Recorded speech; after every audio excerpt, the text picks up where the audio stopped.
All right, it's gonna be a little bit of a follow-up to the last video I did about sexuality. I'm not sure what the titles are going to be, but I'm gonna have them a little similar, so have them kind of in the same series. But this one, I'm gonna have this one a little bit more focused on like the women when it comes to like the people who want to have them in their lives, and how, going off of what I said before, you just not accepting what you are and your place in this and everything is also affecting your love life with women and the opportunities you are constantly, and I mean constantly, sabotaging yourself with them, right? So I still keep saying, we live in a very queer world. That's for men and for women, right? And you will be surprised. A lot of you straight presenting men, at least, will be surprised about what things that women are into if you just, gave off less self-hating, threatening energy, and you kind of allowed themselves to feel comfortable showing you kind of what they're into and how they kind of how they want to express themselves sexually. You'll be surprised the things that they'll be willing to do with you if you just kind of gave them that option, right? But unfortunately, since we live, in a forced heteronormative, one man, one woman, very traditional, very vanilla way of loving each other, it's this causing so much unnecessary friction long term, and it's causing us to once again just have very, very unfulfilled love lives, and that includes sex as well. So once we kind of accept what we are and kind of what we've been all throughout history, we can kind of get things back on track. You know what I'm saying? Because women, they are definitely dying for these type of things. And the reason why I feel so confident in saying this is because of how so many women is attracted to me, right? I attract a lot of people, people from all over, all genders, all over the spectrum, but the vast majority of my attraction, the vast majority of the attention I get, has always been from women. Why? Because I understand them to an extent, right? There was a time where I didn't fully understand them because I was kind of in my own misery for a while. Had a lot of anger towards people who were jealous and kind of wanted to stifle me and to keep me down and keep me from being the man that I am right now. So I kind of had my own self-loathing, and I was kind of doing my own projection of how I saw the world and my own misery. But once I got past that, and once I kind of allowed myself to be angry at the people who were projecting their insecurities onto me, is when, I truly started to attract a lot more of the people who were kind of in line with how I see the world, essentially. And there is a lot of truth to when they say you are what you attract, to an extent. It's not 100% true, but there is some truth to that. But I attract a whole lot of women in my life because I allowed them to be themselves, And I've had women tell me before that they're also attracted to trans women, which makes sense, you know what I'm saying? It probably isn't the same attraction that I have. I think that might be more of a lustful curiosity thing on their part. Who knows? I don't know. But you do see trans women with non-trans women. That is a very, I don't want to say common, I don't know how common it is. I don't have too much data on trans people as a whole, but I just know that they're kind of a hot topic right now. And there's something that we need to, at some point kind of address in our day-to-day lives, because they've always been here, right? We can kind of deny that fact, but they've always been among us throughout history. They just kind of been showing themselves and presenting themselves in different forms all throughout our history. But just allowing them to express that type of attraction, express same-sex attraction. Like I said, most people are queer, so a lot of you dudes really could have more relationships with women in your life, with other women, if you, once again, stopped all this nonsensical projection of this heteronormity and allow them to be themselves. You'd be surprised what things that they will allow you to do Just love yourself a little bit more. Stop all this projection. And even going from there, there's this when they're just willing to just please you in any way, shape, or form. You know what I'm saying? And that is ultimately my goal, right? I think women kind of get to that point biologically. You know, they want to be subservient, I guess submissive, is when you kind of give off an energy, an aura of also being very subservient. You know what I'm saying? I think that's the reason why so many men and women, and pretty much everybody in between, have been so helpful to me, because I innately am helpful to them. You know what I'm saying?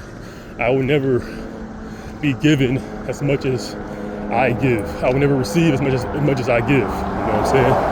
I am constantly giving every single day to the people around me. So,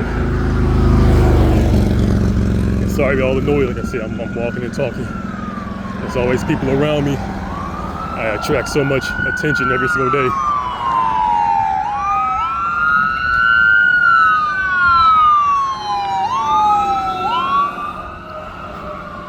I'm glad it's happening. I'm glad I'm recording all this, because this is not normal here in Cleveland, Ohio. You know what I'm saying? I am what's going on with me currently, you know, here in August. I think today's the 3rd or 4th in 2026.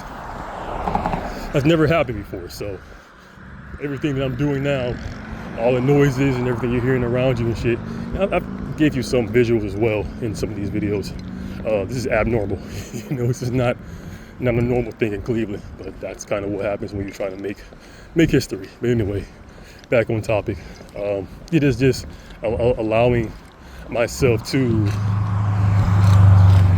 understand what this is, and understand that I will never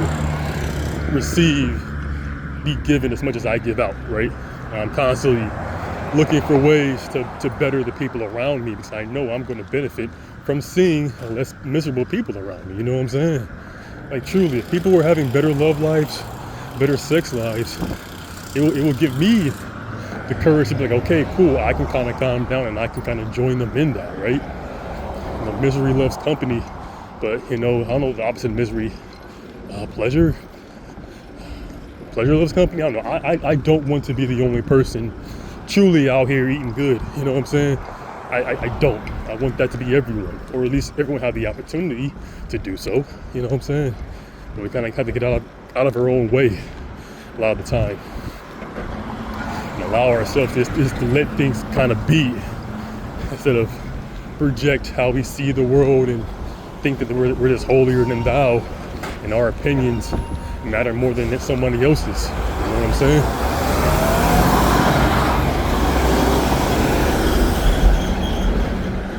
Now, a lot of these noises are pretty common for this area of the town that I'm in. I'm in the more of a industrial part of Parma, the beginning of it at least. So there's a lot of semis and tow trucks and all that around. So some of these noises are pretty common, but sirens and all that stuff, no, that's very, very new. No, that's very uncommon, I should say. There's always sirens here in Cleveland, but anyway, yeah, because men and women, we are always going to be attached to each other. Maybe not in relationships, you know, in loving relationships and sex, but we're always going to be attached. You know, there's a reason why there's one in the other, right? We are meant to be together in that sense. But if we are going to continue down this road of us, you know, bonding together and doing all that, we kind of have to accept things for what they are. You know what I'm saying? And one thing we have to do, like seriously, we have to do, even though us men, we can't do it, women have to do it for themselves. We can't liberate them. We can just kind of give them the keys to liberate themselves. Like, we have to allow them to truly live out all of their sexual needs, because that has been kind of taken from them and restricted all throughout the history of at least this country and over a lot of other countries. You know what I'm saying?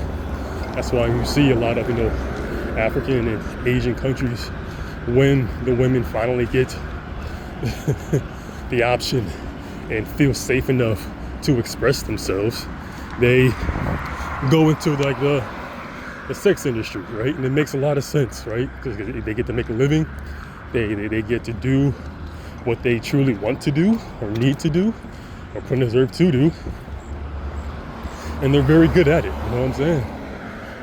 Like most women would be, if they had the choice, would be in the sex industry in some way, shape, or form. You know what I'm saying? Because people in general, are very sexual beings, right? It's kind of what we are very good at, something that we need. You know, it is a need in some way, shape, or form, you know, that connection at least. So us restricting women for as long as we have, I'll stick to America, but you know other countries, they've done it too. That's caused so much chaos and so much spite towards each other. That's one of the main reasons for all this gender war nonsense. It's because of the spite women have for the men restricting them. You know what I'm saying? I remember there was a museum I saw some documentary showing that there was like some old cave women dildo, like way back in the day. You know what I'm saying? Like women have always kind of had these urges and these needs that need to be kind of fulfilled. It's not anything new, and they're not going away anytime soon. So we need to accept these things for what they are. You know what I'm saying? And even though most women, they might not like men in general, they still like what we do and kind of how we make them feel, right? So we kind of at least take that, you know, even though there are quite a few women who want to see us as walking dildos, you know what I'm saying? I guess there's a lot of men who see women as walking fleshlights. That's kind of what it is, you know. Some people they just don't like the thing that the genital is attached to. You know, myself, don't really care about the genitals. I just care about how you make me feel and how I make you feel, right? That's why I don't really care about the type of woman that it is. As long as you make me feel in my masculine and I put you in your feminine, everything else is going to work out, essentially. So that's kind of how I carry myself. And some people, they're the opposite. You know what I'm saying? They want the opposite. They want something different. They want something that's more tailor-made to something else, right? I don't know. I can't speak on that, but the next step of this, at least here in the States, is to allow women to continue to liberate themselves. You know, so many people are saying that the sexual revolution, terrible thing and the worst thing that ever happened. It's projection. It's the worst thing that happened in your world. It's the worst thing that happened to you. But from my world and my perspective, and from our shared reality, it has made things so much more transparent. It has given us so much more liberation, what we can do, what we can be, what is possible, what isn't possible. You know what I'm saying? So many people understand the whole, you know, casual sex epidemic that happened, you know, around the mid 2000s, early 2000s. That wasn't all that great long term because people were ultimately looking for connections and not so much, you know, one-time hookups. But we need to learn from that, right? So now we learn from those experiences and be like, hey, you know, I want to have those experiences. I want to, you know, be able to have sex with people however I want, but there still needs to be some semblance of a connection, right? And that's why you're seeing more, I think it's polygyny, more people just kind of going towards a very small select group of people, right? You see the whole 80-20 rule be thrown around, which makes a whole lot of sense because there's only so few people out here who truly, you know, accept things for what they are. A lot of people kind of have their own propaganda that was kind of put on them, and they just kind of keep regurgitating things that they were taught during their adolescence. So that's something that I was definitely thankful for. That never really happened to me. I was always able to isolate myself and to come to my own conclusions and not have the people around me kind of dictate how I saw the world. And that's what is needed in the future. I don't think people's parents or when we have kids and you have, people raising those kids, we need to be as hands off as possible. You know what I'm saying? We need to give them more and more freedom earlier and earlier, so these things don't repeat itself, right? Because when you have a clean slate, a fresh pair of eyes, those are the best ones that can see, everything that's wrong, because they don't have a whole lot of what I'm looking for, attachment to those old ideas and old ways. You know what I'm saying? They can kind of see what is needed ultimately. But that stems from, once again, allowing women to be themselves, to be the sexual creatures that they are, understanding that monogamy isn't real. It doesn't benefit men or women, short term or long term, truly, right? We will all be better off if we weren't on top of each other, figuratively and literally all the time, giving each other space to kind of figure things out. You know what I'm saying? The distance does make the heart grow fonder. That is a very true statement. I do believe that wholeheartedly, to an extent, obviously, but that's just kind of how things have been, the type of animals we are. We are not made for monogamy, to be with just one person for 40, 50 years, the majority of us, obviously. There's always going to be outliers, but it's kind of what things are. And the sooner we accept that, the happier, more content, less miserable we will be, right? Because the most miserable people are the ones in those relationships, mainly because they just don't want to be alone with themselves, because they're very self-loathing. So, a lot of these things that I'm talking about, they aren't really even about sex. Truly, it's about our biology. And when I say sex, I mean the activity. It is about sex, from the biology sense, but not so much about the act. It's about accepting what you are, accepting how you got to this point, accepting where we are going, when it comes to sexuality, and just acting accordingly. You know what I'm saying? That's basically what I'm trying to get at, is being like, hey, this is what we are. This is kind of how we carry ourselves. There's nothing innately wrong with this. This is something that's been a thing for a very, very long time. But small group of people saw that they can control people by kind of, putting us in groups, and they can get the most out of people, the most resources and capital by doing so. And that's why they did it. They didn't do it because it was the best for us, for our happiness, for our long-term well-being. It was just mainly beneficial to them. So that's kind of what this is. It's kind of me being like, hey, this ain't really working. We kind of need to try something else, or try something that's been going on for a while. Accept it's what this is, because long term, there will be less people who feel isolated, who feel hopeless about their love life, if they just change their perspective and be like, hey, this whole one man, one woman shenanigans isn't real. You know what I'm saying? It's okay for you to be with someone temporarily, and not be something that's long term or whatever. You don't need a husband, you don't need a wife, you just need someone who understands you. You know what I'm saying? There's plenty of those people everywhere, right? You just kind of have to accept things for what they are. You'll get to that point, but one step at a time, one day at a time. We all get there. Y'all take it easy.